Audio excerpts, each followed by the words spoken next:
燕，顾池已经决定采用你的设计当做这次夏季时装周的主打款了。真的？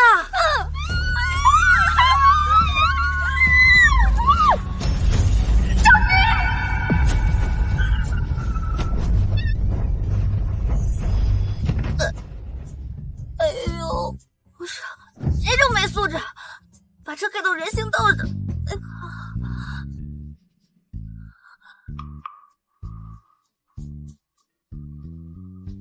这是哪儿？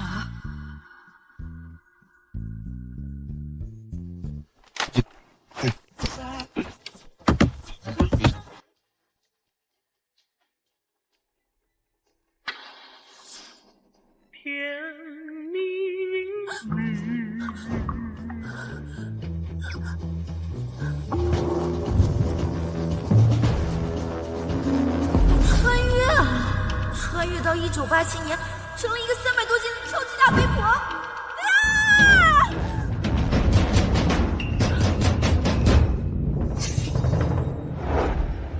江一，你个死肥婆，竟然敢跟我们春燕姐抢男人！识相的就赶紧去离婚！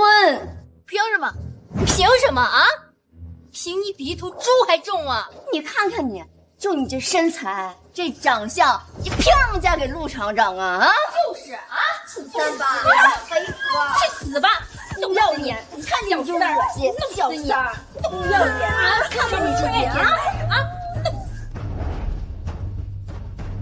长得胖就被霸凌，这也太过分了！我给你报仇！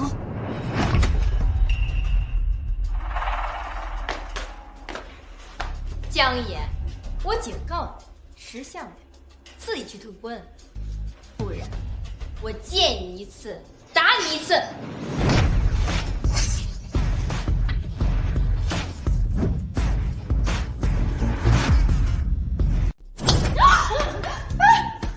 你打我！你再打一次试试！啊！江一，你疯了！你居敢打江江！啊，他自己要我打的呀。真的是好奇怪，第一次听说有人要别人打自己的。哎，不过我这个人最乐意满足别人了。不要想，不要想。你们在干什么？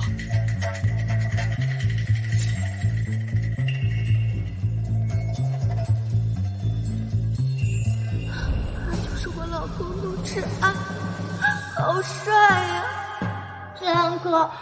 我们好心好意来给一言姐当伴娘，可是她竟然打佳佳。江一，你平常胡闹也就算了，今天这么重要的日子你也胡闹，你最好跟我解释清楚。靠！居然是个是非不分的渣男！你哪只眼睛看见我在胡闹？刚刚明明是他们。一言姐她也不是故意的，她可能就是对自己的身材太自卑了，在大喜之日看到我们3个身材那么好，所以才一时失手打了佳佳。志安哥，你千万不要因为我们而生一言姐气。江一，既然我们结婚了，你往后最好收敛收敛你的脾气。对不起，我代他向你们道歉。马上会开洗了，我们出去。慢着。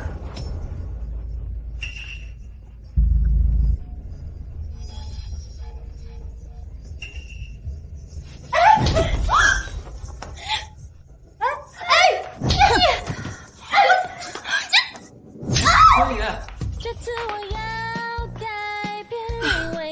行，你不说我胡闹吗？那这个锅我不能白背。好，现在带他们走吧。还是说你想替他们打我？我们走。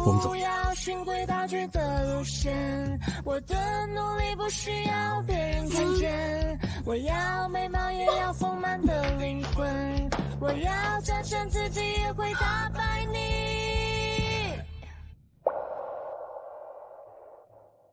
穿越到80年代，我还成了个大胖子，这让我怎么办啊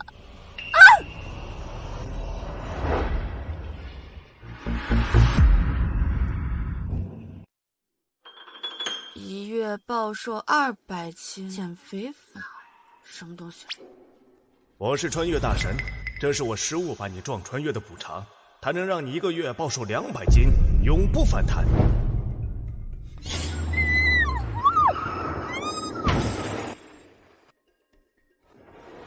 郑穿越，你就是那卡车司机啊？是。不是，我这刚得到古驰的认可，登上巴黎时装周，我不要你的补偿，你让我回去。哎呀，你回不去了。好了，补偿已经给了，我该走了啊。喂，人呢？既来之则安之，好在这原神的底子还不错，等瘦下来应该是个大美人。加油，江一言！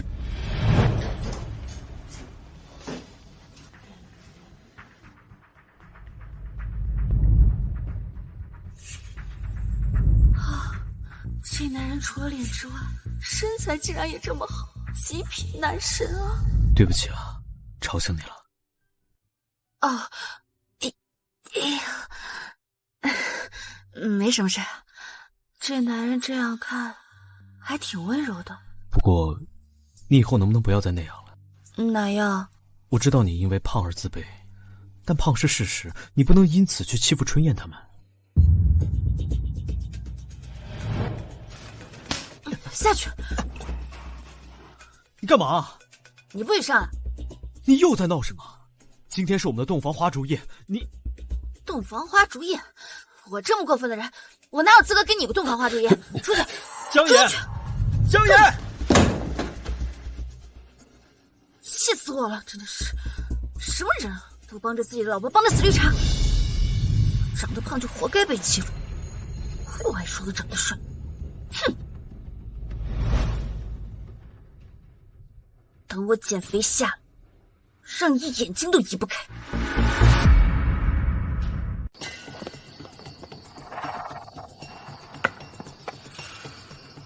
江一言，你个肥猪，凭什么嫁给治安哥？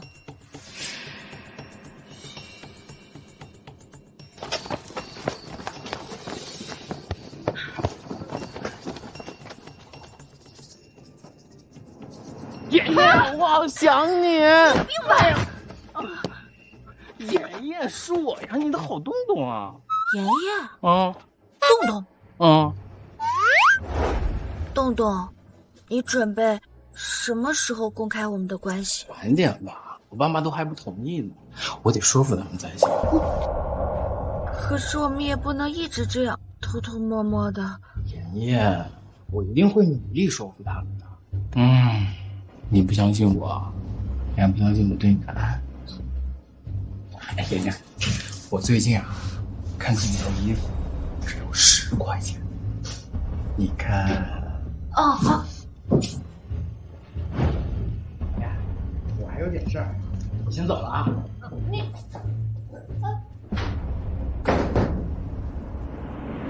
这也不就是个骗钱的小白脸吗？名声会被骗，我可不。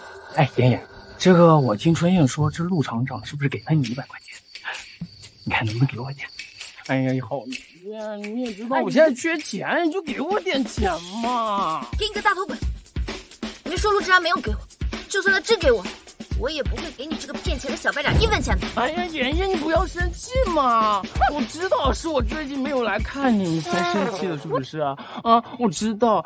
要小气，小气。你动我，你放开！哎，妍妍，我爱你，我爱你，没有你我活不了。你们在干什么呢？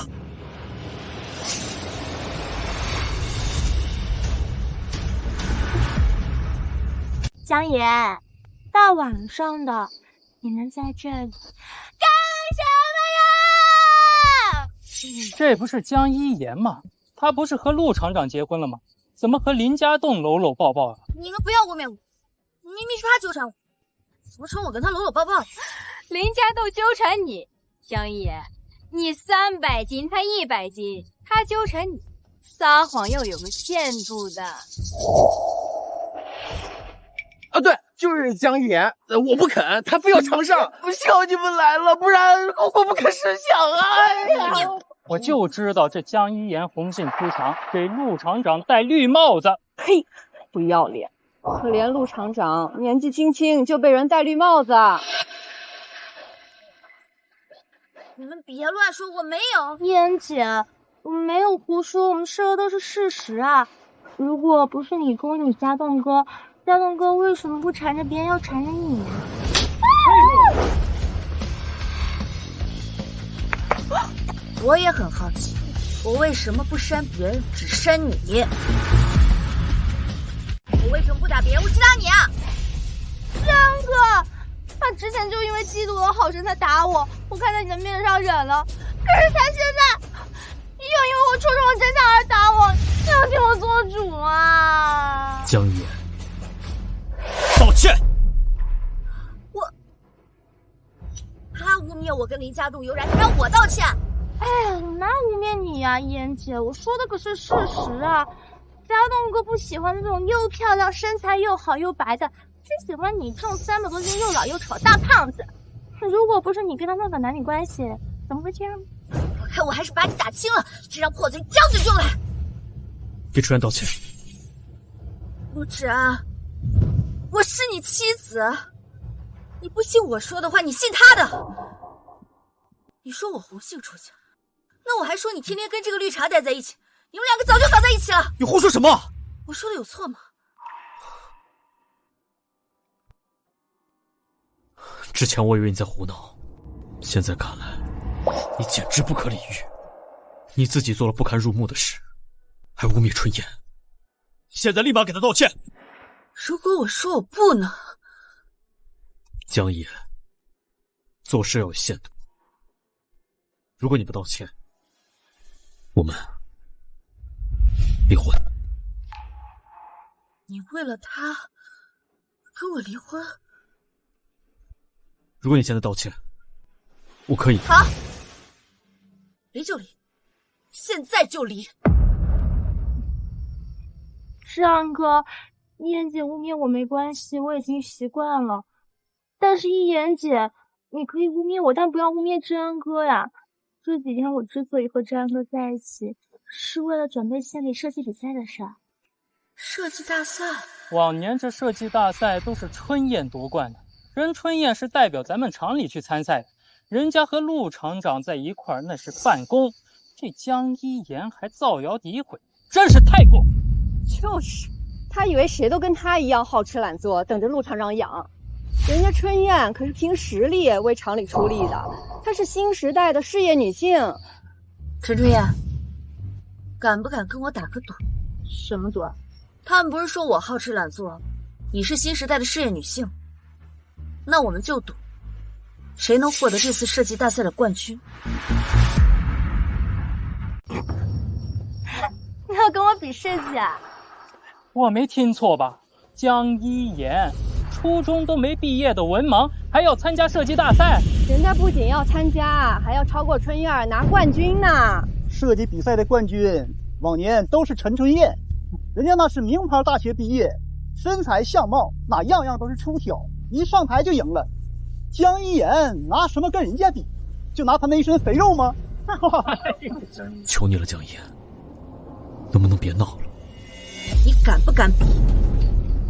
好啊，我跟你赌，但是如果你输了，我让你跟志安阁离婚，净身出户。好，那如果你输了，我说你想怎么样怎么样。好，我想怎么样就怎么样。那我要你脱光衣，在村子里跑3圈，并且大喊：“我是陆之安的小三。”你可以吗？以江言的水平，我不可能输给他，不如答应他，让他和志安哥离婚。好啊，既然我跟你赌了，那愿赌服输。愿赌服输。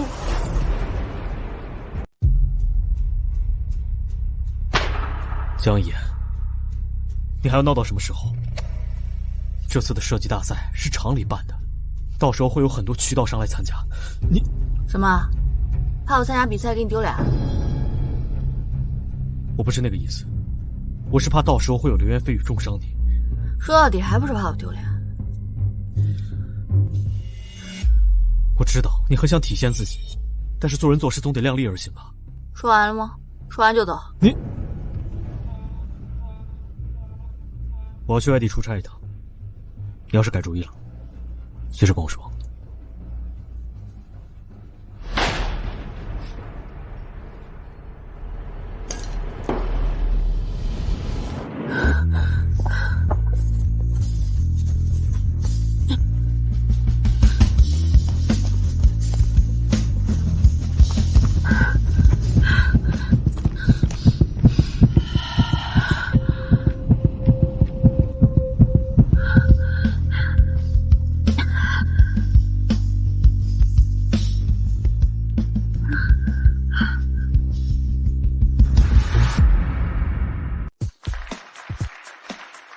李生，你可是国内第一个参加巴黎时装周的设计师啊！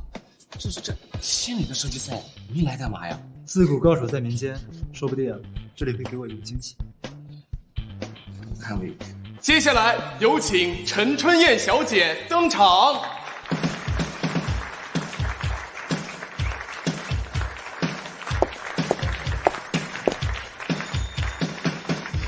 春燕姐，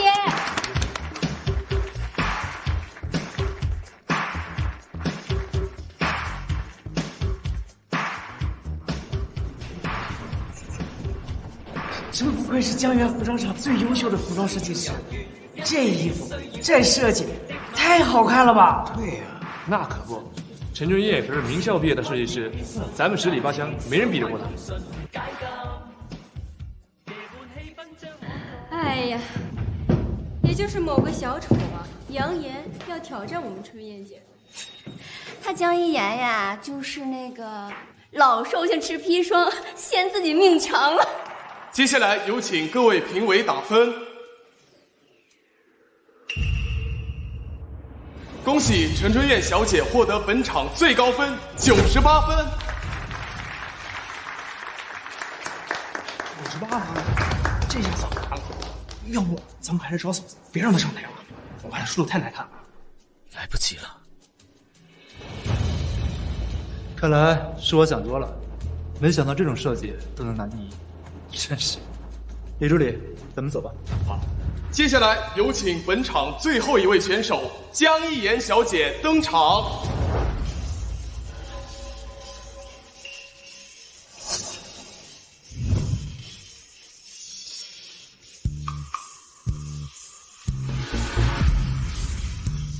哎，江一言要来了，好戏啊，要开始了。对呀，你老婆马上登场了，期待。把嘴闭上。下面有请江一言登场。人呢？不是说江一言要来吗？不是不来了吧？我还说今天想看看他的惊世之作呢。这么说，看不到了呗？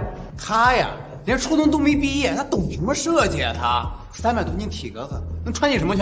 套马再来。看来你老婆是临阵脱逃了，你马上就要恢复单身了。既然江言不敢来，那我建议啊，直接宣布比赛的结果吧。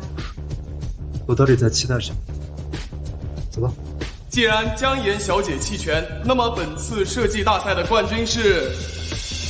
慢着。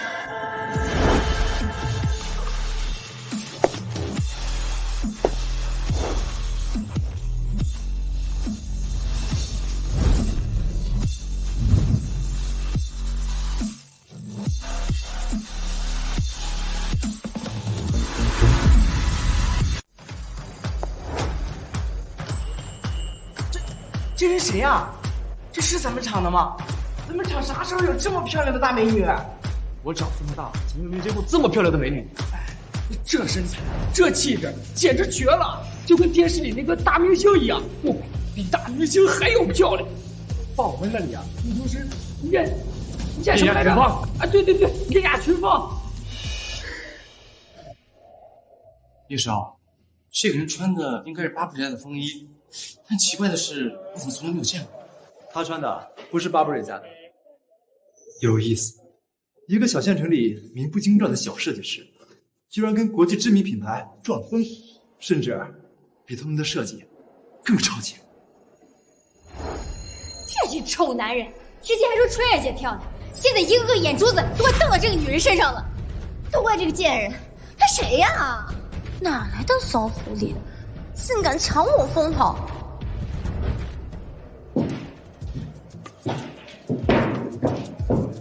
厂长，不，好兄弟，这个美女设计师你是不是认识？把她介绍给我，我俩要是成了，那你就是我亲爹呀！这看起来怎么有点像江一言？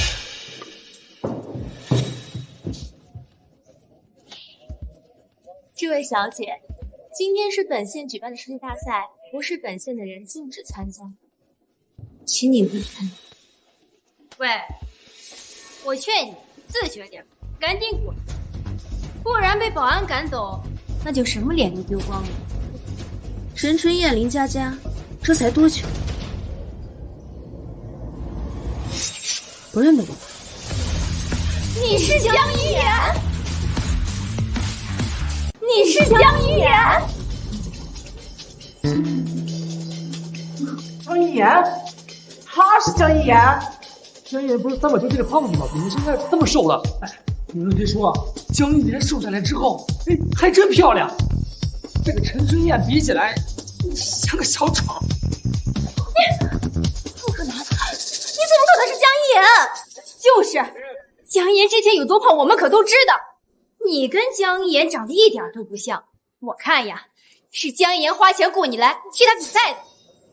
哦，我说江一言怎么敢挑战春燕姐，原来是找了个替身啊！我说这位小姐，你长得是有几分姿色，可是为了钱就违背道德给别人当替身，你该不会是出来卖的？你嘴巴给我放干净点！你敢打我？打的就是你，我怎么不敢？春燕姐，你可得为我做主。志安哥，佳佳和百合虽然说话难听，但他们说的是实话呀。江一言可是300多斤，可是面前这位小姐，我看着连90斤都不到，她竟敢冒充江一言，这怎么可能嘛？志安哥，我看赶紧叫保安来把他赶走吧，不然他在这里闹事会影响我们设计大赛的。想要让保安把我赶出去，也得先弄清楚我究竟是不是江一言。陆之安，他们都说我不是江一言，你怎么看？他不是替身，他就是江一言。啊！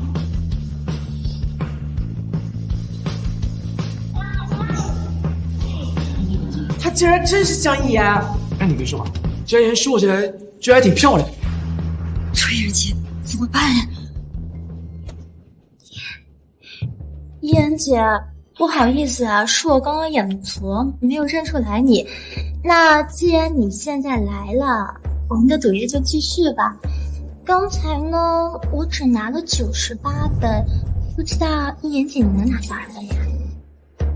就是，这是设计大赛，又不是减肥比赛，瘦下来有什么用啊？衣服好看才行。我们春燕姐呀，刚才可是获得了一致好评，而某人恐怕连拿60分都费劲了。我能拿多少分，不是你们说了算。让开！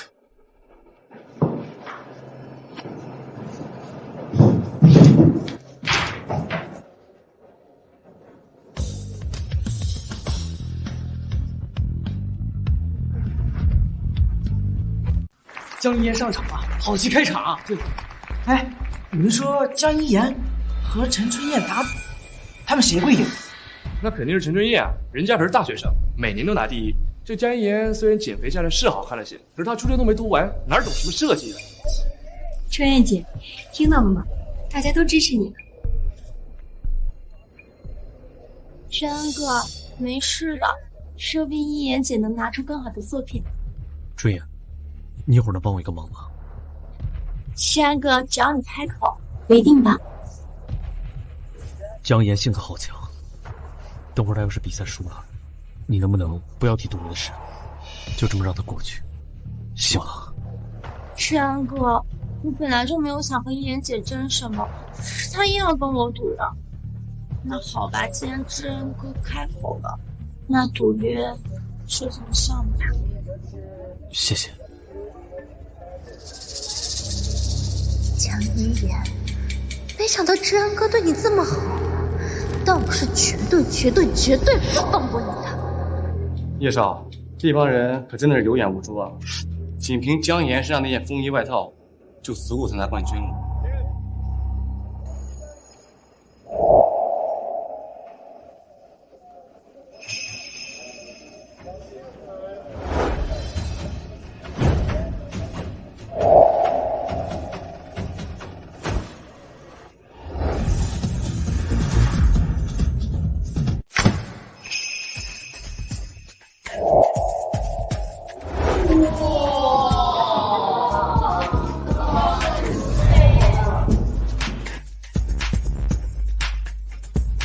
他到底还能给我多少惊喜？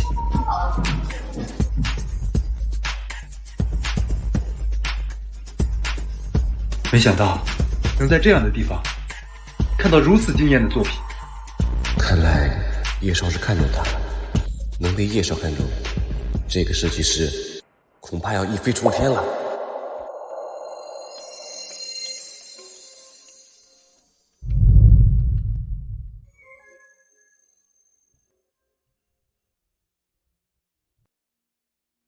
哇，江一言设计的衣服真好看呀！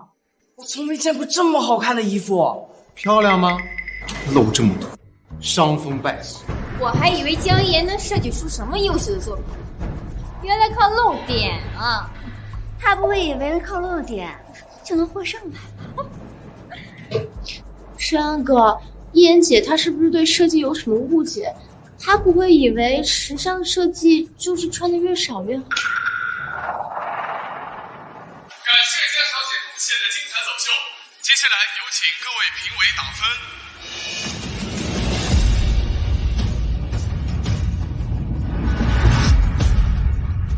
还用得着打分吗？就他设计的这个东西，拿什么跟我春儿姐比？一个靠露点来博眼球的下贱货，还想挑战春燕姐？你怕不是活在梦里吧？我能不能赢，不在于你们这两张嘴。一言姐，要不我们取消赌约吧？那也是知恩哥的妻子，要是输了，也面挂不住他。还没有出结果，你就知道我会输。江燕，春燕取消赌约是为了你好。春燕，叫的还真亲啊。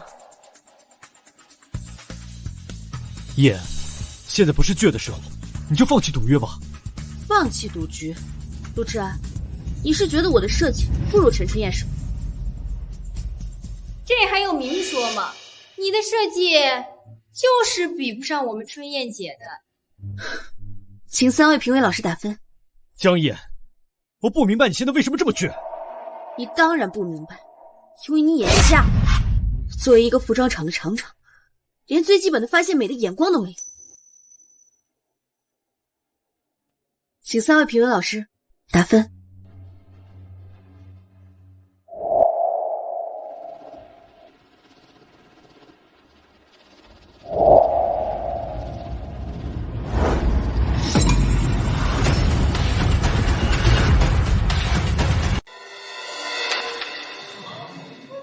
0分，居然是0分啊！我还以为我们江一言呀，怎么也能拿个60分，没想到是个灵光蛋。江一言，你输了。完了，嫂子输了，这可怎么办？嫂子会认你离婚吧？我想请问一下，3位评委老师打出0分的理由。需要理由吗？设计的差呗。就是，他原来呀就是一个草包，以为自己瘦了就可以耍点小手段博上位勾引男人，没想到啊没用。作为一名设计师，我的设计既体现出了线条之美，也体现了女性之美，而各位评委老师却打出了0分，我认为这不合理。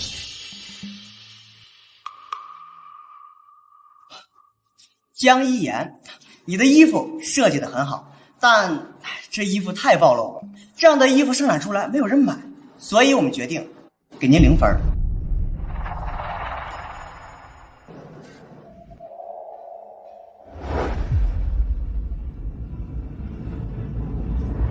谁说设计出来没人买？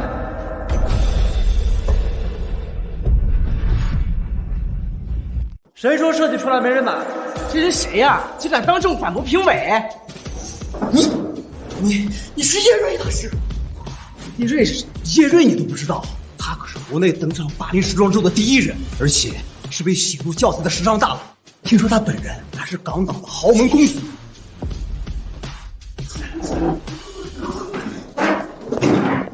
叶大师，您怎么来了？哼，如果我不来，岂不是看不到你们这3个败类？指鹿为马，说好为坏。江阳姐的设计非常好，柔软媚良的小吊带既舒适又不显浮夸，尤其是裙式的线条做得非常卓越。放眼整个华国，都没几个能做出来。说到暴露，现在沿海地区已经开始流行抹胸裙，要不了1年，这股风潮就会席卷整个内陆。这样你们还敢说江小姐的衣服没人买吗？有人买，有人买，有人买。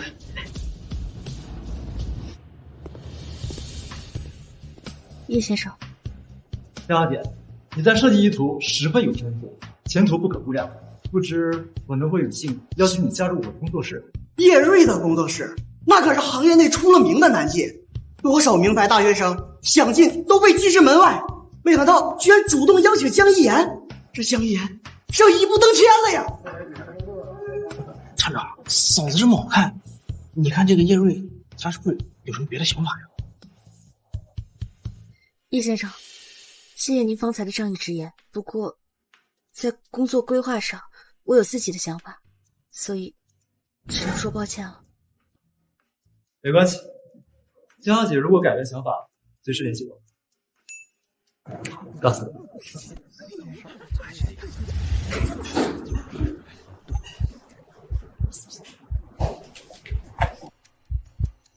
慢着，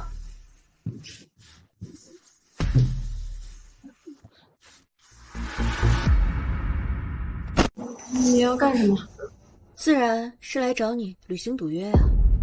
是啊，这陈春燕和江一言可是打了赌的，输了的人要脱了衣服围着村子跑3圈，并且呀还要大喊：“我是陆之安的小三儿。”他要是真照做了，陈春燕他爸妈非把他打死不可。不是，三哥，你救救我！我不能脱光在村里跑的，我爸妈会打死我。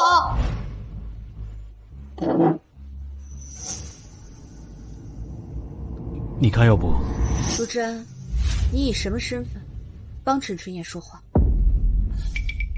好，我可以让你不脱光衣服在村子里跑，但是你要把我结婚那天你和他们2人在房间里对我做的事情和大家说出来。你们仨那天做了什么？我什么都没有做。你是要裸奔，还是说出真相？自己选。对不起，你结婚那天，我不该眼睁睁看着佳佳跟百合欺负你。那天是你们3个欺负江一言啊！三哥，不是我，佳佳和百合他们觉得嫣姐配不上你，就在婚礼那天推了她几下，关我事儿。春燕姐，你怎么能这么说呢？看看，这就是你们的好闺蜜，轻轻松松就把你们俩卖了。佳佳、百合，我拿你们当姐妹，你们妈妈医药费都是我付的，你们不会真的想把责任推在我身上吗？是我们2个欺负的江一言。嫣姐，对不起，虽然我没有欺负你，但我确实袖手旁观了，我向你道歉。叶，对不起啊，是我没有弄清楚事情缘由，误以为你嫉妒他们的好身材，才欺负他们。是我。好，我接受你的抱歉，陆之安，我们离婚吧。江一言，你知不知道你在说什么？我说，我们离婚吧。为什么？你心里还有气？你觉得婚礼那天是我误会你，对吗？不是你先提的离婚。好啊，现在我答应你了，我们去把离婚手续办了，从此以后各过各的，两不相欠。你是不是还在想着林家栋？对，我是在想着林家栋。林家栋他至少给过我好脸色看，就哪怕他是虚情假意的。可你的陆晨，我不论做什么，在你眼里都是错的。就哪怕我拿了这次设计大赛的奖项，你对我有过一句祝福的话吗？如果你真的喜欢林家栋，想要跟他在一起，我会成全你。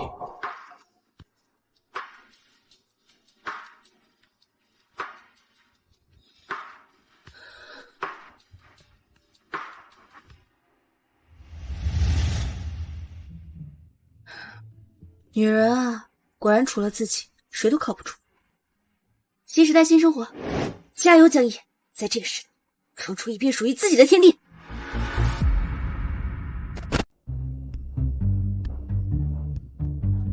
美女，买衣服呢？减肥之后，待遇都上了一个档次。哎，对，哥，我能跟您打听个事儿吗？随便问，放心说，美女。方便透露一下这衣服的进货价吗？这件2.5块，这件3块钱。进货3块钱的衣服卖12块钱，300%的利润。这个时代卖衣服的利润都这么高吗？我要是进一批货卖出去，岂不是开店的钱有了？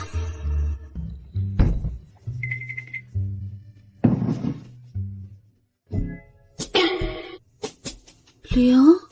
怎么会是0啊？我怎么一点存款都没有？志安哥，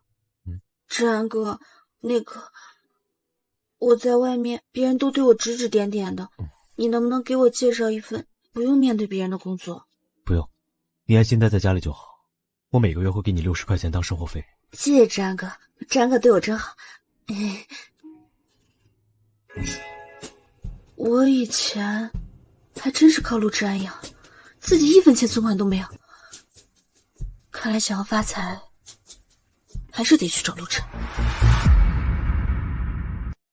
这季度报表你整合一下。嫂子，你来了。陈奇，你先出去一下，我跟你们厂长有事情说。哦，我懂，我这就出去啊。那个，有什么事吗？根据我国的相关法律法规规定，夫妻婚姻存续期间的财产在离婚后应该依法进行分割。既然我们要离婚了，能不能提前把离婚补偿给我？你来找我，就是为了要钱啊？怎么能算要钱呢？这是我合法所得。你拿钱打算干什么？我打算卖衣服。卖衣服？江一言，我承认你的设计能力还不错，但是做生意跟做设计完全两码事。你要是这么冒进的话，那可跟找死没什么区别。这就不劳你操心，反正我做什么在你眼里都是错的，到最后我会给你证明，错的到底是你还是我。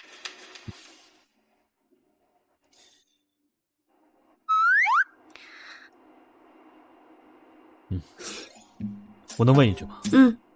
你就这么想跟我离婚的？不是你先提的离婚吗？如果我不想……哎，打住！你为什么不想离婚？不就是因为觉得我减肥了，变好看了，不给你丢人了吗？说到底还不是只会看脸。我虽然文化水平不高，但绝对不会跟你这样一个只会看脸的人相处一生的。我不是。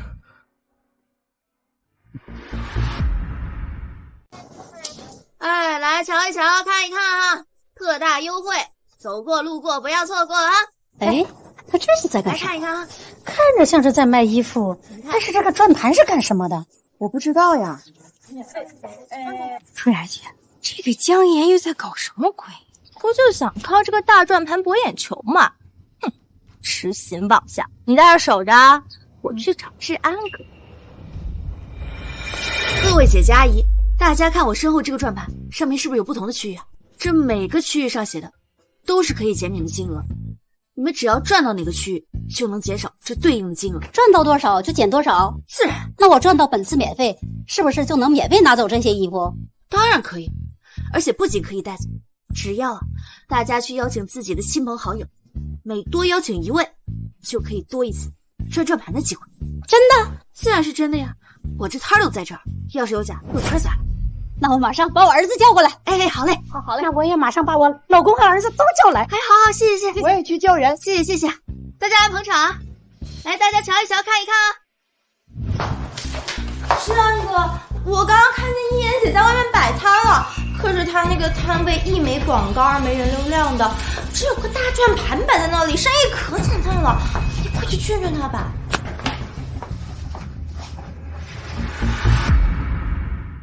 来瞧一瞧，看一看啊！刚进的衣服。江一言，这摊儿呀，可不是谁都能摆的。我劝你啊，还是老老实实的靠厂长生活，别在这搞些有的没的。我当时哪儿的狗在吠呢，原来是条丧家犬啊！上次你主人把你卖了，又回到他跟前。哎，不是我说你，别的狗挨打都长记性，怎么一点记性都不长？好了，佳佳，这一言姐摆了这么久的摊，一个客人都没有，现在心情更不好呢，就别说她了。不过一言姐，佳佳虽然说话难听，但都是为了你好呀。毕竟这进货用的可是志安哥的钱，卖不出去啊，亏的也是咱们家志安哥呀。好，既然你觉得我会亏，那不如我们再打个赌看。志安哥，一言姐一直不喜欢我，我说什么她都不会听的，你快劝劝她，她这么做肯定会亏的。江爷，我之前就说过，做生意跟做设计不一样。你一口气进这么多货，摆摊要摆在这种没有人流量的地方，你不亏本谁亏本啊？现在是没有人流量，这会儿就有了。等会儿呀，看什么？看你这个大转盘吗？哎，你还真别说，就靠我这幸运大转盘。拼夕夕可是靠这种模式超过阿里，成为购物巨头的。就这一个大转盘，能招几个客人？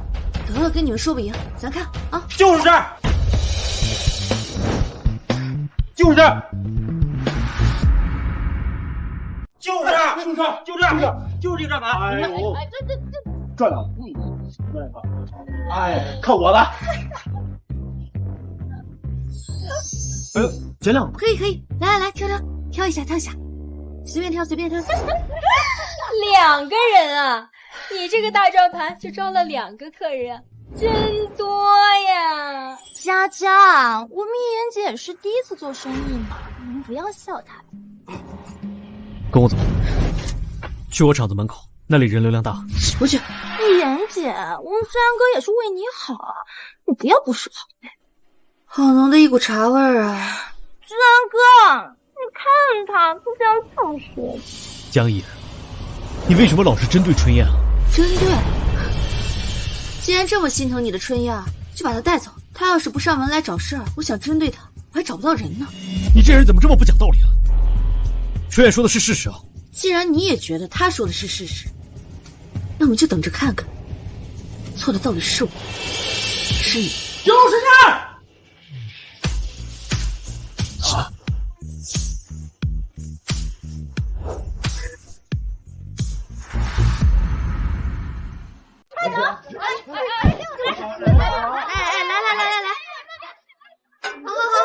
可能肯定都是演员。哎呀，演员嘛，哎呀，上哪儿找的演员这么好，货真价实的付钱啊！你们从哪找的资源？给我介绍一下。这我要是能找180个，能发了吗？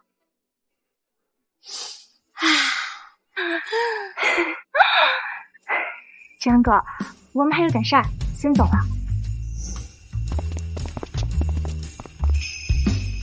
你也走。哎，大家看看，哎，这家这个人就特别好看。真没想到那个江爷生意竟然做那么好，哎，我当时应该去学一下呀，到时候我门店生意也能那么好。闭嘴！不行，再这么下去，那个江一言万一真的成功了，我的治安可岂不要被抢走了？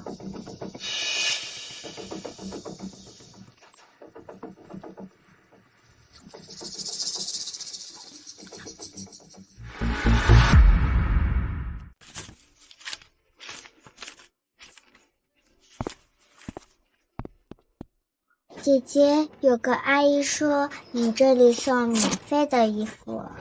宝贝，你被她骗了，我这儿没有免费的衣服送。一件衣服而已，这么小气。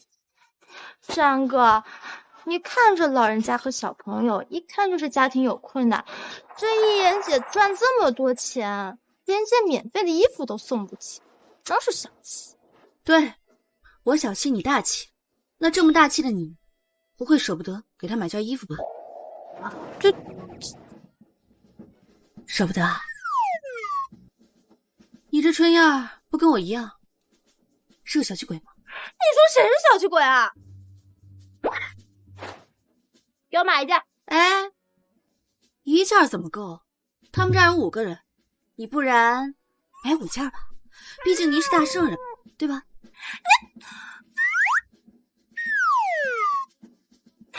你5件就5件，我可不像某些人这么小气。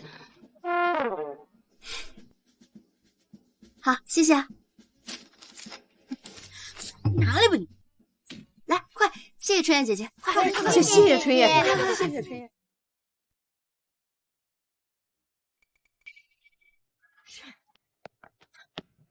春燕姐姐，你穿我衣服干嘛？赶紧给我脱下来！听不懂人话吧，小杂种！我让你赶紧脱下来，要是弄脏了卖不出去，我掐死你！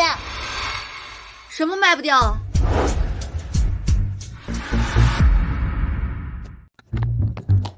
志安哥，你怎么来了？你不要误会啊，我没有说卖不出去，我只是我觉得这衣服弄脏了不好看。哦，原来是我听错了。我就说嘛，这送出去的东西泼出去的水，春燕你就算再怎么下作无耻，也没有把送出去的东西要回来的道理吧？当然，我肯定不会要回来的。志安哥，我还有点事儿，我先走了。宝宝，带姐姐去你家看看好不好？啊。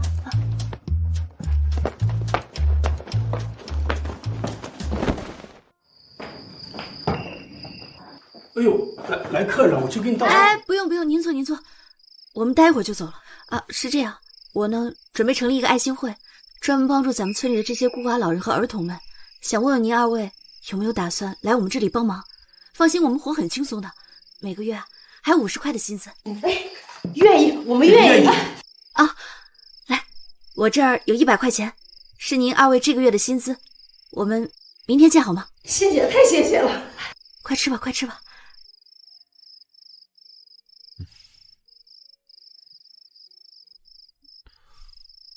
你刚才，你是不是想问，为什么我白天不给他们衣服，晚上呢又热心给他们工作，又给他们钱？是的。你没听过一句话吗？授人以鱼不如授人以渔。我要是给他们衣服呢，他们照样过得困苦，不如给他们一份工作，才能真正的改善他们困苦的生活。而且我是卖衣服的，我要是随随便便就给他们免费的衣服穿，那其他人知道了会不会想，只要他们穿的穷苦一点，就有免费的衣服可以拿？我这不是砸自己场子吗？那你既然成立了爱心会，你的爱心会接受捐赠吗？捐赠？当然可以啊。那我先替孤寡的老人和孩子们谢谢你了。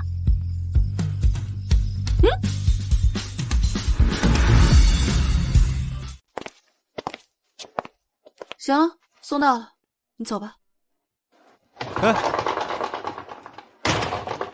哎，不是，你什么意思啊？哟，厂长，你这是被嫂子赶出家门了呀？没想到平时在厂里威风凛凛，手下管着数百号人的厂长，在家里竟然是个福康不振的妻管严。不是，你从哪儿冒出来的？我看到你跟嫂子出来压马路，我就跟过来了。没想到看到这一幕，厂长，那不是我说你，好歹你平时也管着几百号人，这怎么能成了妻管严了呢？赶紧回家睡觉去。快去！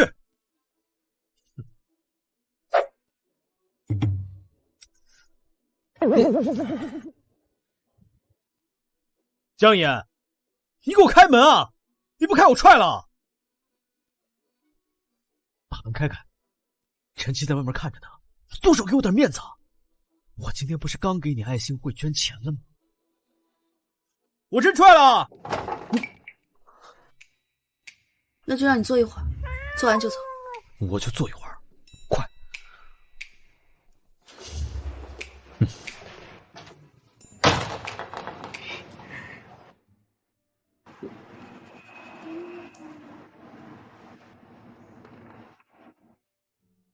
你这是设计稿啊？你会画设计稿？当然，我不仅会画，我还要靠这些设计稿成立自己的服装品牌，在这个时代打拼出一个大大的时尚帝国。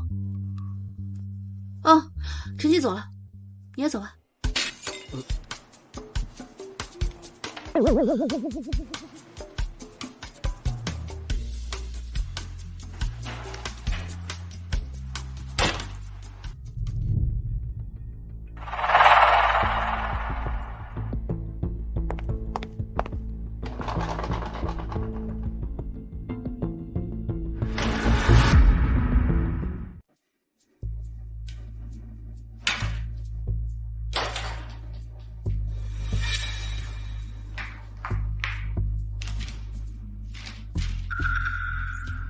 江一言不是连初中都没读完吗？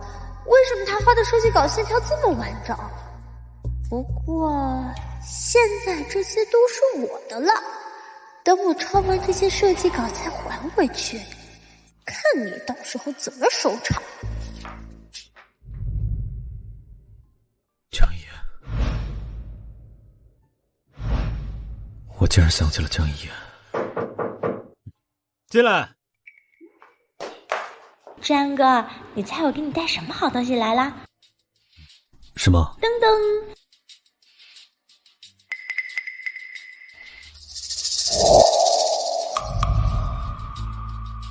这是你设计的？这当然是我设计的，我厉害吧？这些设计太棒了，我马上让厂里全力生产这些衣服。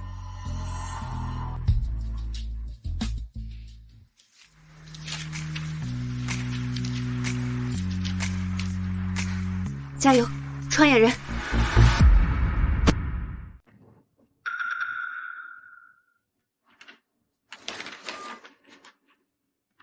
江小姐放心，我们一定会以最快的速度将江小姐的成品生产出来，绝对不会耽误江小姐的生意。我相信贵厂的，期待贵厂的好消息。好的。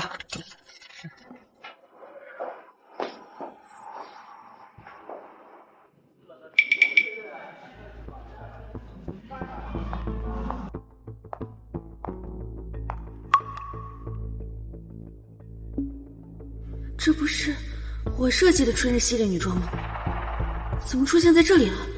客人有看中的吗？那个，我想问一下，您这些衣服是在哪儿进的货呀？这些在江源服装厂。江源服装厂，那不是陆志安的服装厂吗？这件衣服设计的非常出彩，在东南亚应该也能成为畅销款。这是哪一家生产的？江源服装厂。江源服装厂，去看一下。恭喜春燕姐，你这次设计的衣服可成了畅销款，卖爆了！春燕姐可是我们厂里的头号设计师，她设计的衣服外面都抢着要。你好，谢谢大家，谢谢大家。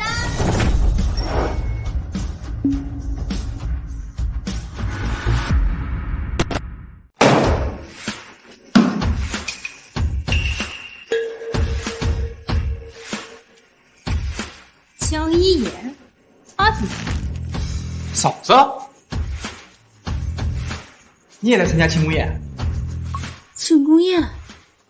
春燕姐设计的春日系列女装卖疯了，大家都在给她庆功呢。你是说，春日是陈春燕设计的？不然嘞，江一言，不要以为自己运气好赢了春燕姐一次就有多了不起。我告诉你，我们春燕姐设计的春日系列已经卖爆了，预定款就10万呢。你跟我们春燕姐比，就是个跳梁小丑。对，我当然比不得，比不得你们春燕姐。毕竟不是所有人都像她一样厚脸皮，把别人的东西窃为己有。你胡说什么呢？我们春燕姐怎么可能偷你的设计稿？我看你就是嫉妒我们春燕姐出风头不爽，所以故意来找茬来了。一言姐，饭可以乱吃，话可不能乱讲啊！我可是堂堂名牌大学毕业的，怎么会偷你这个初中还没毕业的人的设计呢？江一言瘦了之后，漂亮是漂亮了，心还是这么歹毒。他不知道作为一个设计师，背上偷盗之名，一辈子都抬不起头嘛。就是。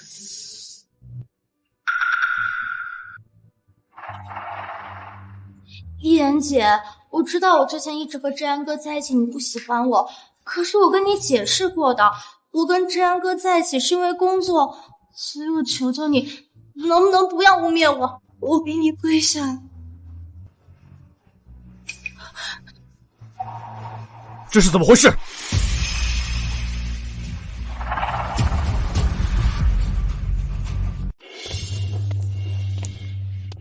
厂长，你来的正好。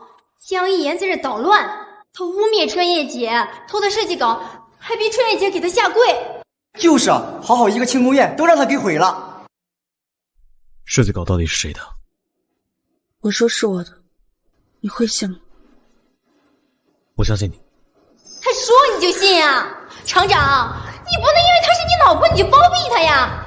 佳佳，你不要这么说，志安哥也不是故意的，肯定是因为一言姐的爸爸曾经救过志安哥，所以志安哥才一直维护他的嘛。春燕姐，就算是江一言他爸救过他，那他也不能随便污蔑别人啊！污蔑就污蔑吧，反正也不会死，最多就是名声被毁。名声坏了，和跟你要一命有什么区别呀？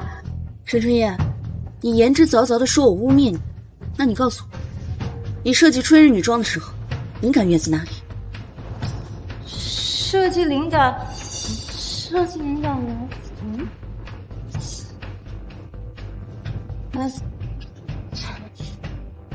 说不出来了吧？我替你说，春日女装的设计灵感源自于垂钓于湖边的柳树，所以它的色彩呢，都以淡绿色的线条为主。没错，我就是看见湖边的柳树，所以才设计出这套衣服的。可实际上啊，它真正的灵感源自于春天踏青时的青草。陈春燕，你连春日的设计灵感都不知道来自哪里，你还敢说它是你设计的？春燕，设计可不真是你偷的。不是，志安哥，那什么设计灵感说不清楚的吗？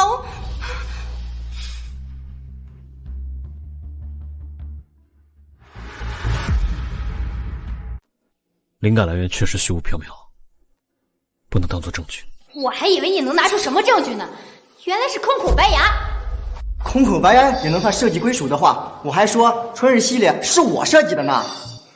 可嫂子刚才说灵感源于柳树的时候，春燕确实应声了，这样是不是显得她很心虚啊？我刚刚是被江烟绕进去了，实际上我根本就没有设计灵感，我是听到刚刚一言姐说的话很符合我这个设计，所以就借用这个噱头。山哥，对不起，你能原谅我吗？好啊，见过宁死不承认的，没见过证据到脸上了还不认的。一言姐，我没有做错，为什么要承认？如果我承认能让你开心的话，那我就承认好。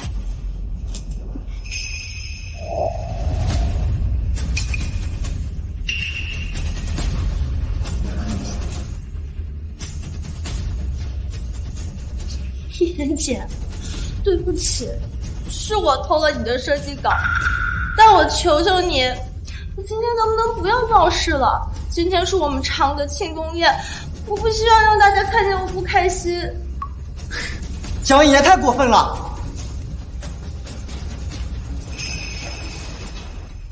好，既然你说春日系列的女装是你设计的，那这你又作何解释？江一言，江一言，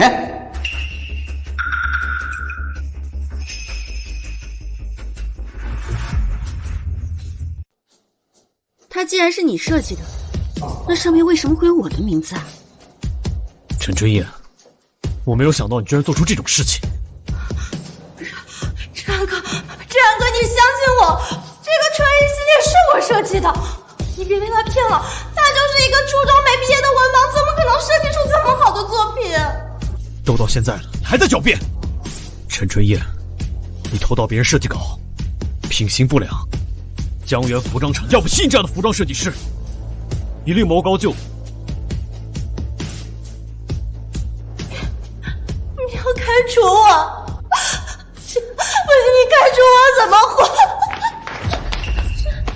强哥，我错了。你看在这么多年我在厂里面兢兢业业工作的份上，你饶我这次。强哥，你原谅我，不然我就去死。反正现在唾沫星子都能淹死我了，我还不如直接跳河算了。够了，陈春燕，你偷盗别人设计稿，罚你半年工资，扣你全年绩效，你服气吗？服气，只要不开除我干什么都服气。江一言，都怪你，要不是你我也不会这么狼狈，我跟你没完。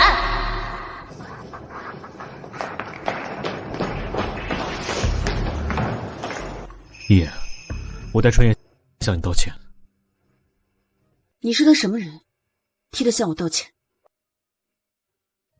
你放心，这个事情我一定会给你个满意的交代。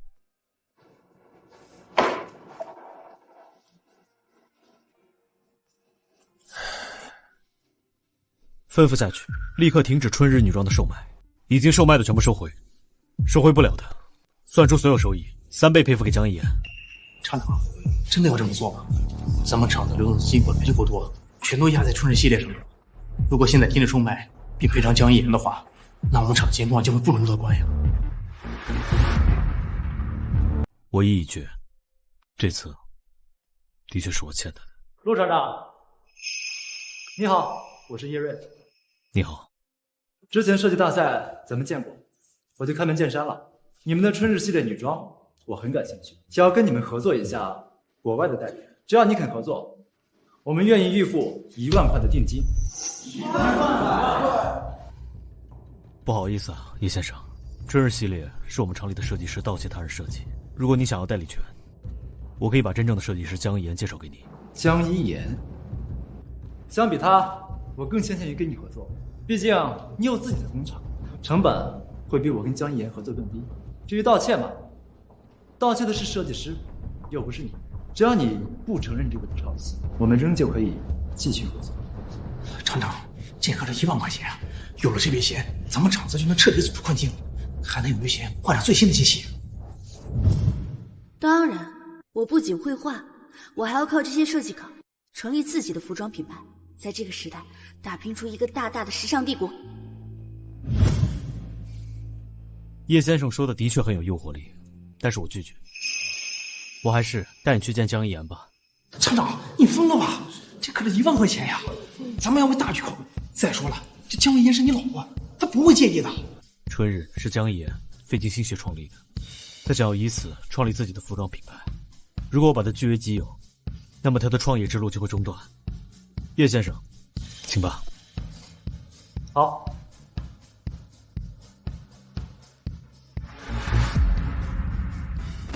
江言，我可算找到你了。刘厂长找我什么事啊？当然是为了结算尾款来了。尾款？我不是才刚刚预付了30%吗？你是预付了30%没错，但是你的春日系列被别的厂商提前生产出来了，现在市面上到处都是春日系列女装，我怕我把衣服生产出来你卖不出去，到时候你收不回来款，没钱给我，那我不是亏大了吗？可是刘厂长，按照合同来的话，尾款应该是在这批衣服生产出来1个月之内支付的，你这衣服都还没开始生产就问我要尾款，这不合理吧？什么合不合理啊？我是厂长，我说了算。不过晚点付也没关系，可证明你这个小奶蛋很久了。不然你陪我1晚上，我立马给你开狗。江一言，你敢打我？我不仅打你，我还要用断子绝孙脚让你断子绝孙呢！好，你敬酒不吃吃罚酒。告诉你，我现在立刻停止给你生产衣服。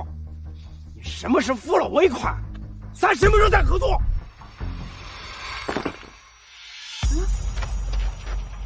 谁砸的？我砸的。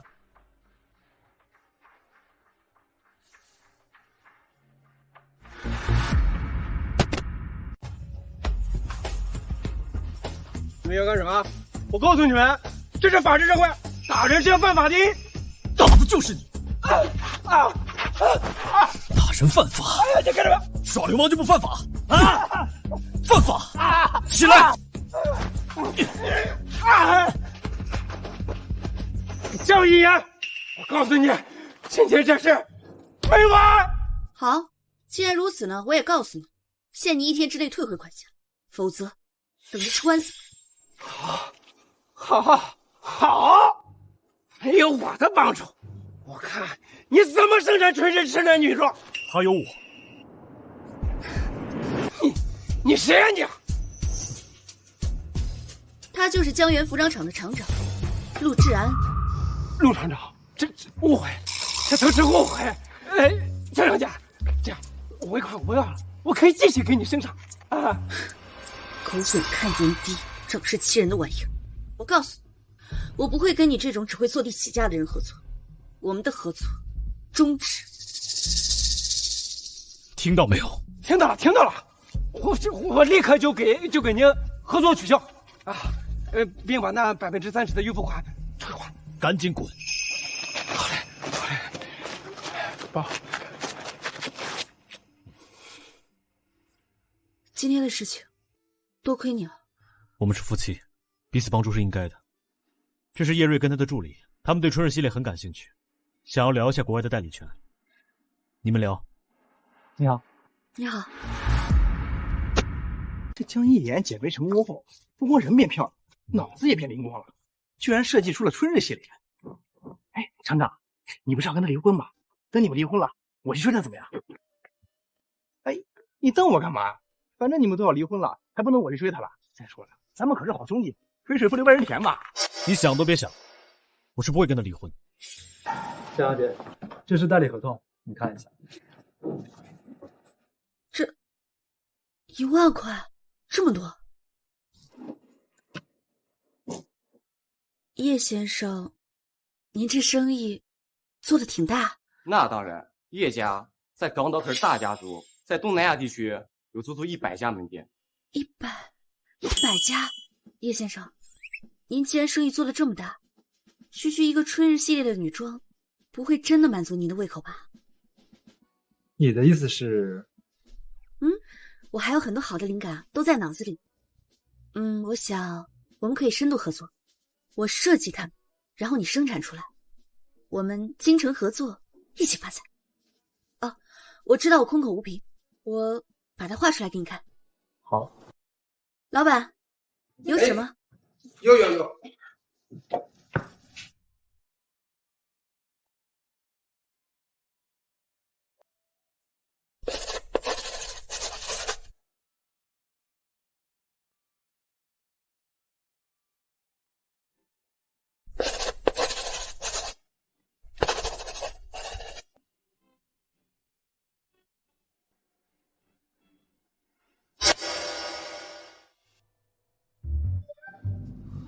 你们干什么呢？你们在干什么呢？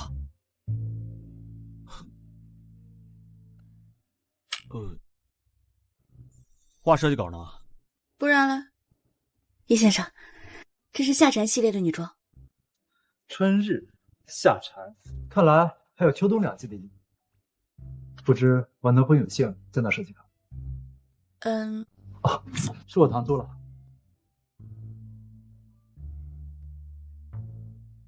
能和江小姐合作是我的荣幸。那你们先聊。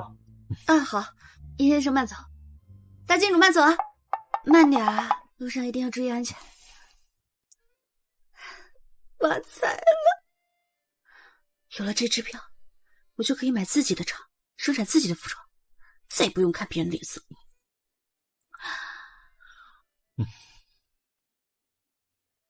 你来干什么？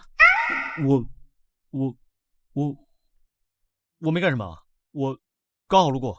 好，不管怎么样，还是谢谢你这次没有把春日据为己有。春日本来就是你设计的，他所带来的合作自然是跟你。你现在有了叶瑞的预付款，可以自己开厂做生意了。我相信未来你会比我更好。江一言，对不起，以前是我不对。其实你很好，也很有才华。厂长，不好意思，我们工厂不卖。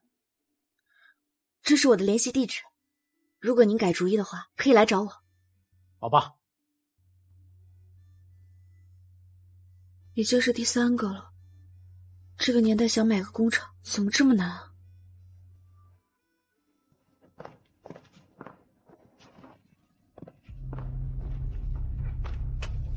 江一言，把我害得这么惨，凭什么还能跟你风生水起？今天我就让你在劫难逃！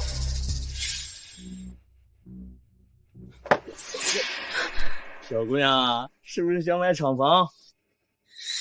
走，跟我来。你不是痞子陈吗？嫂子怎么跟他走了？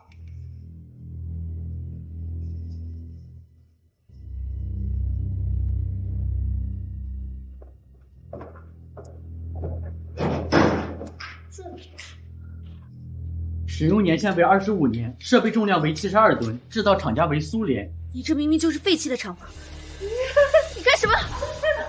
制造时间为1954年，投产时间为1956年。其他事情晚点说。放开我！滚！妈的，跟打老子了！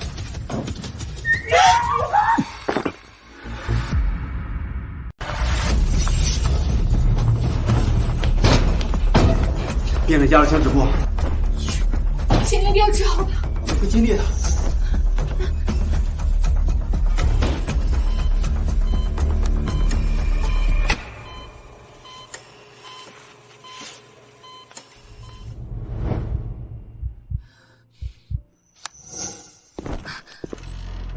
医生，陆之安他怎么样？我们已经尽力了，尽力了，尽力了。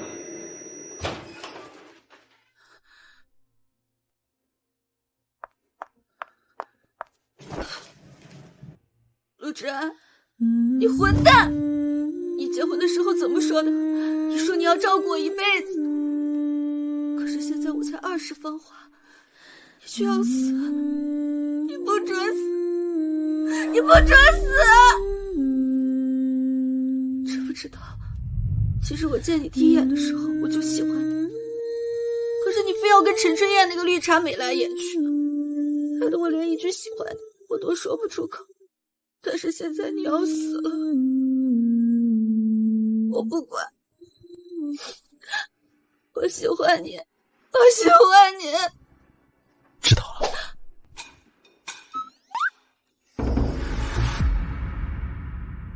知道了。但能不能不要压着我？再啊，就死了。不好意思。你刚刚说喜欢我？我没有，你刚听错了。那你休息，我走了。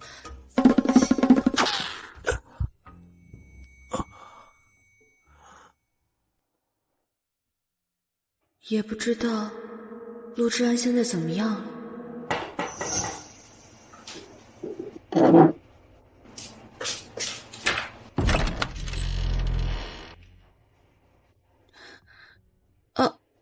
你来干嘛？回家，这是我家。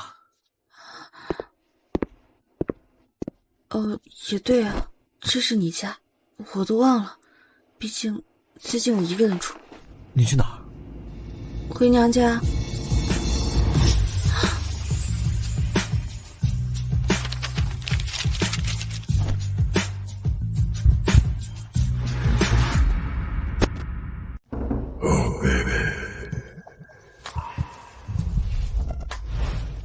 你干什么？这话要我问你吧？为什么我一回来你就要走啊？你不是说这是你的房子吗？那你回来，我走不是理所应当的。江野，不要闹了，我们是夫妻，这房子也有你一份。夫妻？这个世界上哪里有夫妻？丈夫在妻子受委屈的时候，不仅不帮她说话，还一直觉得对方在无理取闹。对不起啊，对不起，行了吧？之前都是我的错，原谅我吧。这个路渣是渣了的，但有事是真事。原不原谅你再说。你先把衣服脱了。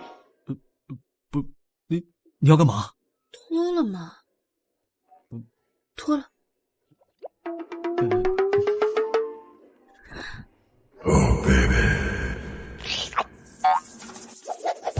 你要干嘛？把眼睛闭上。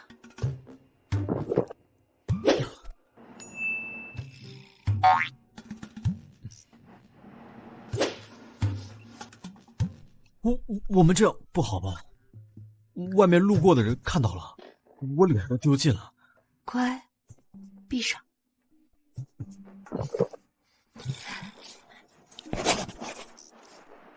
行，好了。啊！行，好了。不是，不是，你让我脱衣服，你就这个？不然呢？啊，那个，你身材不错，我打算设计衣服的时候给你当模特。你怎么啦？我没什么。好吧，那我要休息了，你就请自便吧。不过不准上床。你江一，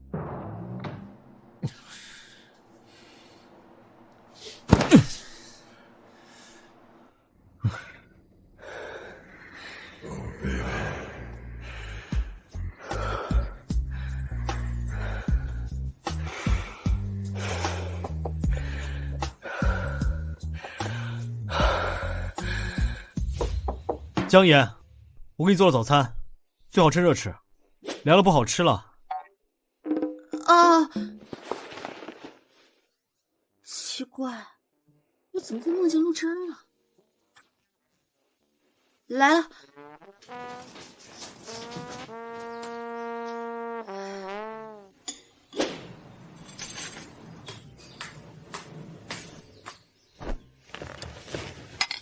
趁热吃。这包子还挺好吃，没想到这男人不仅长得帅，做的饭还好吃。怎么样？一般般，还行。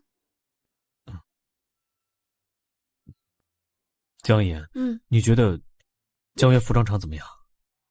江源服装厂挺好的呀，它规模大，跟全国多个销售商都有合作，生产出来的衣服啊，可以快速的铺满全国。你想要江源服装厂吗？好端端的，你用这个干什么？你不是想买一个服装厂吗？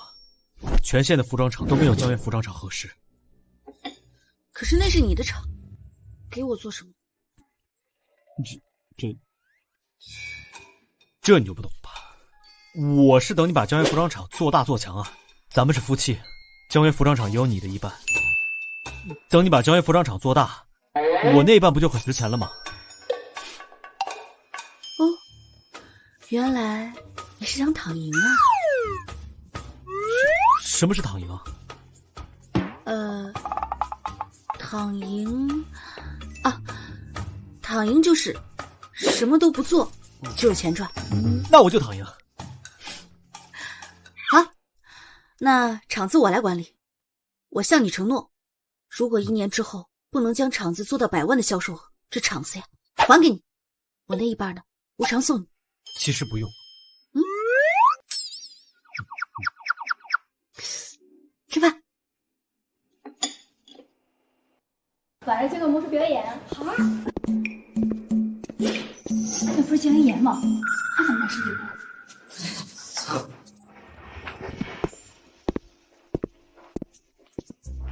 陆之安野心不小啊，不仅自建渠道，还整了一个设计部，为服装厂设计衣服。就是这年龄有点老。嫂子，咱们村里就只能找到这些人了。不过我相信，在您的带领下，咱们厂一定能做大做强。江一言要接手服装厂，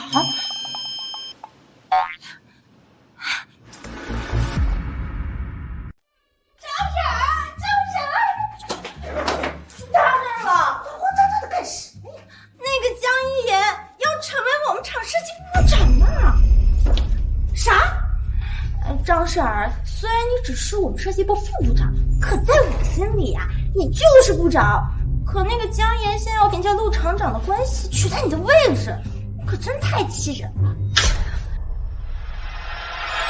而且啊，我还听说，他说啥？他说您年纪大了，该退休了。什么？哎呀，谁不知道设计这东西需要阅历才能设计出好东西？他说你年纪大，不就摆明了嫌弃你吗？他一个黄毛丫头敢嫌弃我？老娘我事业比他吃的米都多，我这就交代他。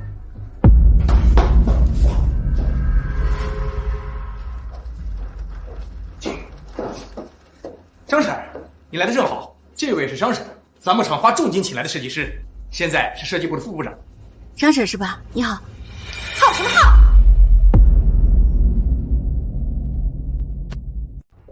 张婶，你干什么？江岩是咱们设计部的新部长。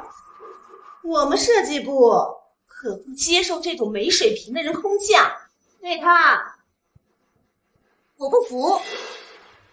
那是不是我有水平，你就服气了？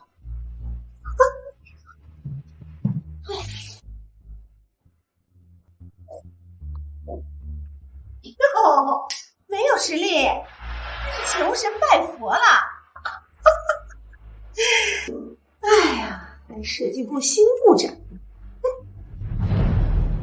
这炷香呢是时间，我会在1炷香的时间内画出3幅设计稿，让你心服。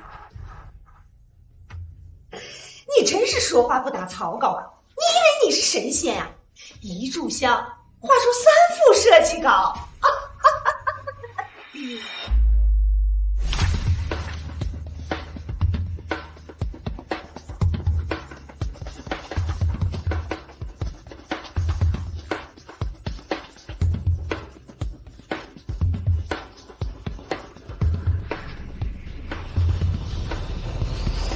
好了，我没看错吧？江一言竟然在1炷香内设计了3幅。我们啊，平时啊画一幅画啊，够难的了，修修改改，1个月也未设计出1款。他1炷香设计了3款。这个人要是当了我们的部长，那我们以后是不是就不会因为交不出设计稿而发愁了呢？画的画有什么用？这一看就是乱画的。哦，乱画。张婶，我现在宣布，你被开除了。在这个厂里面干了6、7年的副部长，凭什么你一来我就要开除？就凭我是你上司，就凭你上班时间睡觉，就凭你在这厂里干了6、7年，连一个畅销的爆款都没有设计出，就凭我明明画出了3幅明眼人一看就拍手叫好的作品，你却说我是在乱画。像你这样一个工作不积极、没有能力、连最基本眼力见都没有的人，我不开了你，留着你过年吗？陈琦，嫂子，带他去财务室领工资。好嘞，张婶儿，请吧。江一言，你等着，我绝对不会放过你！哎，起开，起开，起开！哇塞，部长，你画的真好呀！张婶儿，您这是怎么回事啊？怎么了？江一言那个小贱人，仗着自己是厂长老婆，他竟然把我给开除了！啊，开除了？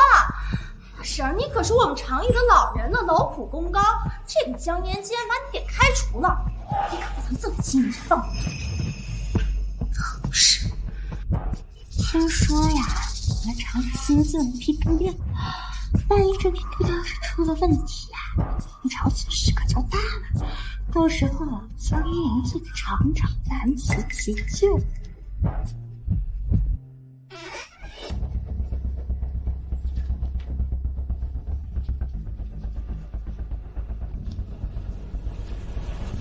你在干什么？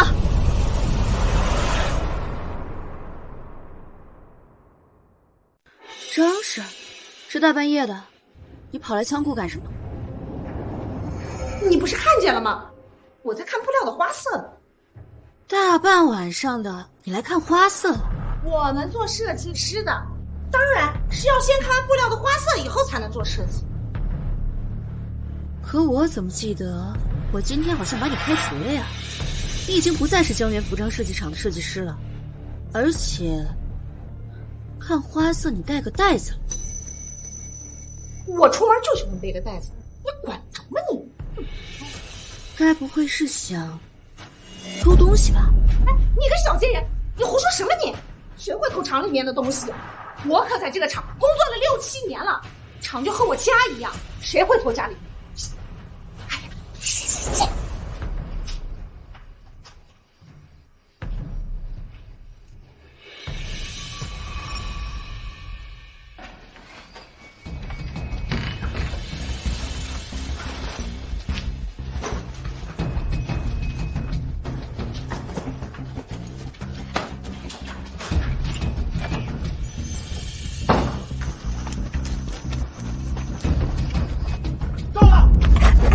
谁呀？你们干什么？干什么？我倒想问问你要干什么？这大半夜的，厂里的布料怎么在你手里？我倒要问你呢。我在厂里面工作了5、6年了，怎么他一来你二话不说就要把我赶走？陆璇，你到底管不管？我老婆既然选择开你，那自然有她的道理。我老婆既然选择开你，那自然有她的道理。哎呦喂，这瘦啊！我可是厂里面劳苦功高的老人儿，你一定是被这狐狸精迷了心窍了你。谢谢夸奖。什么？你不说我是狐狸精吗？那只有这漂亮的女人才能被叫狐狸精，像您这样的，在电视剧里活不过3集就下线了。你行了，你什么你啊？大半夜的私自盗窃厂里的货物，这算犯法，知道吗？给我带去派出所。狗男女，你们不得好死！我诅咒你们！这张手，狗男女，不得好死！你们不得害我！我没想到张婶竟然是这样的人，今天晚上多亏了你。没事儿，现在我是厂长嘛，他偷厂里的东西就是偷我的，我当然要在意。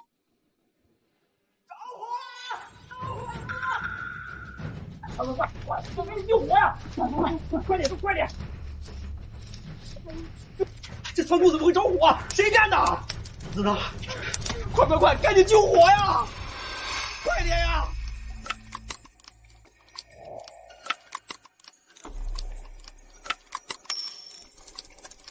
江一言，我烧了仓库，看你怎么和这样一个交代。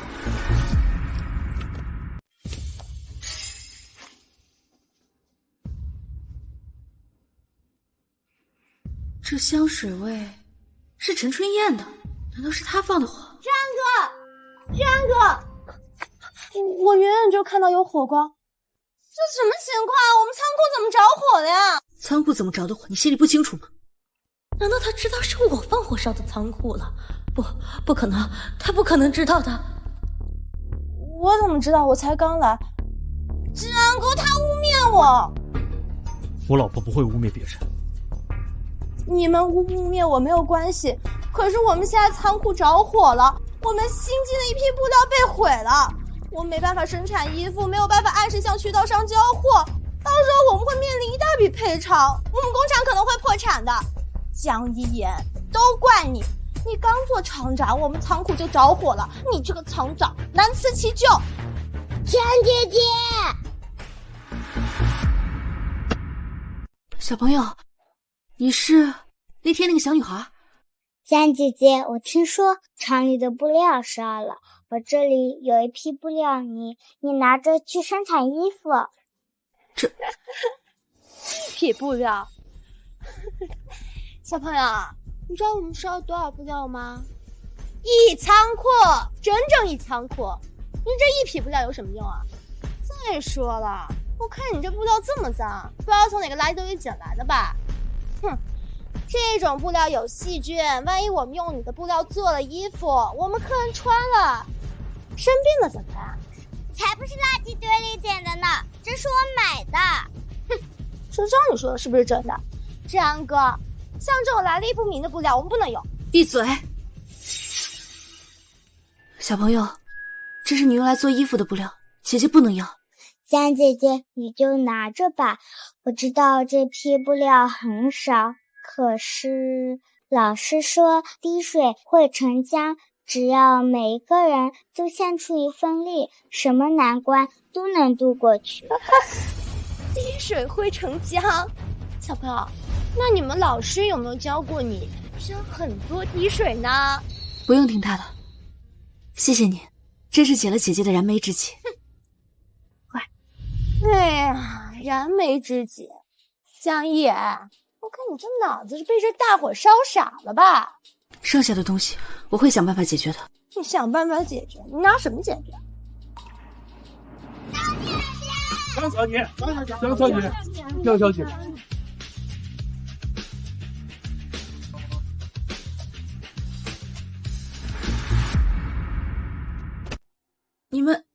你们怎么来了？江小姐，我们听说厂里的布料烧了，我们把家里的都拿来了。这我不能要。我们知道这点布料对你来说是杯水车薪，但这是我们的一点心意啊。谢谢你们。统计结果已经出来了，我们被烧了513匹布，这件损失高达5000。更要命的是，没了这匹布，我们没法按时生产衣服交付给经销商，违约金5万。我来想办法。你去安抚工人的情绪，剩下的布料我来解决。你能解决得了吗？还是我们一起吧。相信我。儿子回来了。爸妈，你回来干什么？哎呀，儿子好容易回家一趟，你说你板着脸给谁看呢？当初让他从政，在政坛打拼，他非要下海经商，说他2句吧，还跑啊！你说现在回来还要我有好脸色啊？哎呀，你好好说话呀！对不起，爸，我的厂子遇到点困难，能不能帮我一次？你们那边还有多余的布料吗？嫂子，不好了，工厂里的工人闹事了。走。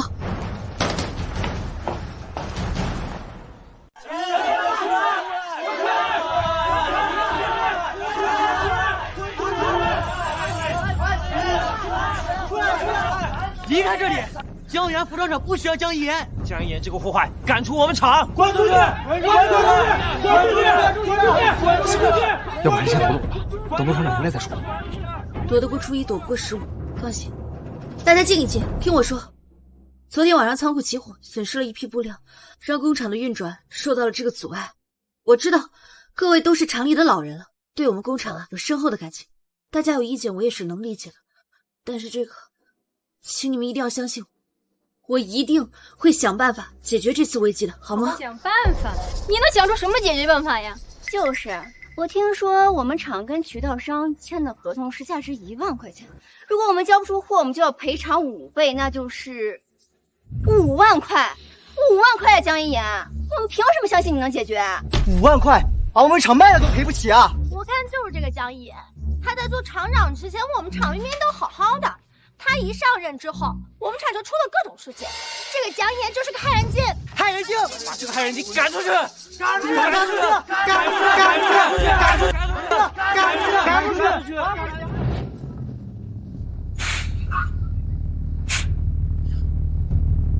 开快点！赶出去！赶出去！你们要干什么？你们在干什么？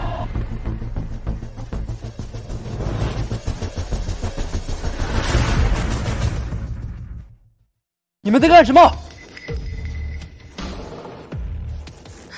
哎，这个人不是之前给咱们厂谈合作的，他来干什么？一定是知道我们厂的布料被烧毁，过来问责来了。江一言，现在渠道商都来问责来了，你不是说有办法解决吗？办法呢？你觉得他是来问责的？那不当然。看来你不仅长得不行，脑子也不好使。叶先生，麻烦你了。交易而已，没什么麻烦不麻烦的。各位不是说我江一言没有能力解决吗？那你们看看，这是什么？5万的支票，真的假的呀？人家可是港岛的大商人，这怎么可能是假的？有了这5万块钱，我们厂就能渡过难关了。是啊，嫂子，你是怎么做到的？自然是交易。叶先生，不知您是否有兴趣跟我做一笔交易？什么交易？我每年为您提供10份设计稿，内容涵盖春夏秋冬4季的男装女装，而您只需要提供1张5万块的支票。这笔交易很划算，我同意了。我知道各位不信任我江一言，是因为我从未当过厂长，但是我恳请大家给我多一些信任，我一定会带领大家，带领我们江源服装厂走向全国，走向全世界的。好，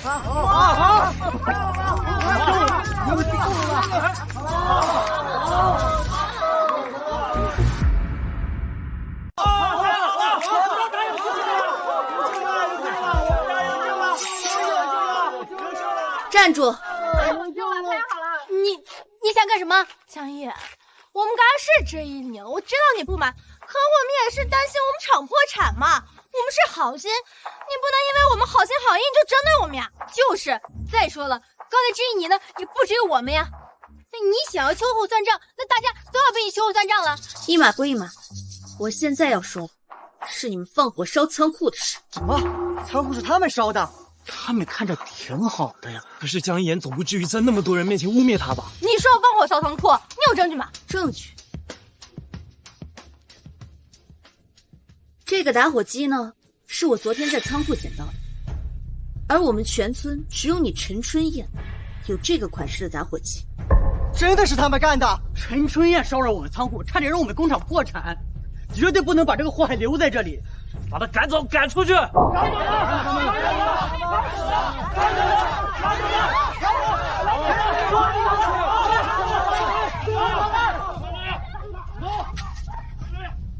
叶先生，今天真的是多谢你了，要是没有你，我真的不知道要怎么办。没事，这是交易。不过我有个惊喜要送给你。惊喜？你先把眼睛闭上。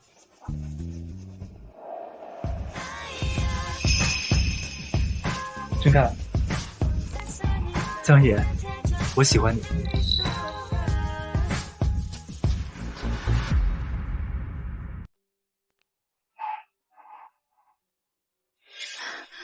叶先生，你一定没有调查过我的家庭背景吧？如果你调查过，就应该知道我已经结婚了。完了，春姐姐，我完了，怎么办？怎么办？慌什么？又不是活不成了。春姐姐，你有办法呀？我们去广东不就行了吗？那不管有没有人认识我们，谁知道我们之前是干啥的？而且我跟你说啊，这个广东遍地是黄金，我们去了之后肯定能赚大钱。等我们赚到钱了，我看谁敢信。江一言，等我赚到了钱，我一定会出去。警察同志，就是他们放火烧了我的仓库。请你们跟我们走一趟。不是我没有。叶姐，叶奶奶，叶祖头，我不是故意欺负你，让我们好不好？如果后悔有用的话，叫警察做什么？带走。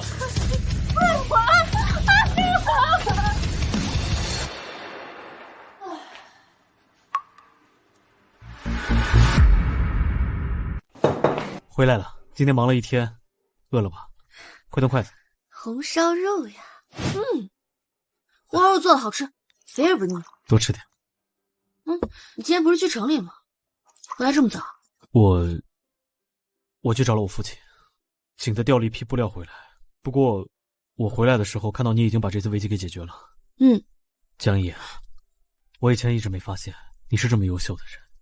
我看到你一个人站在那些工人面前，却临危不惧的样子，真的很光彩夺目。今天说话怎么这么肉麻？江一，以前我一直都忽视了你，也从来都不曾了解过你。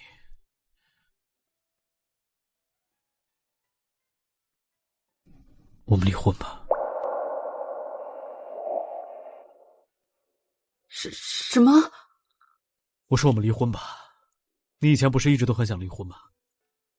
现在如你所愿。所以这是最后的晚餐。好。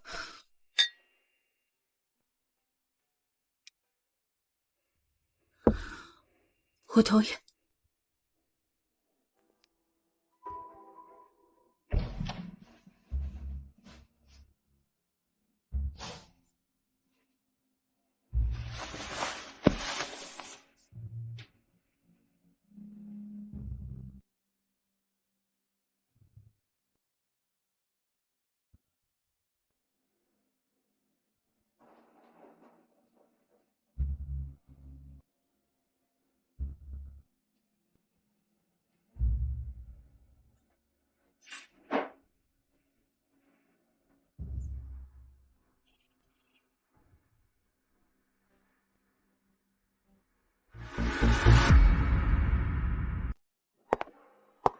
你自由了。既然我们已经离婚了，那我能问一下离婚的原因是什么？有棒子，可以，但你必须和江一言离婚。我陆家绝不允许一个连大学都没有读过的农村女孩当儿媳妇。江一言，我喜欢你。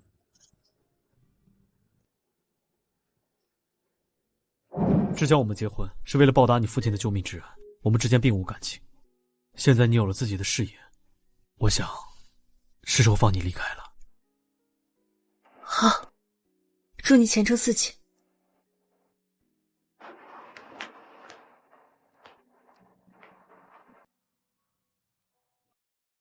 近日，江源服装厂传来消息，该厂年度销售额成功突破100万大关。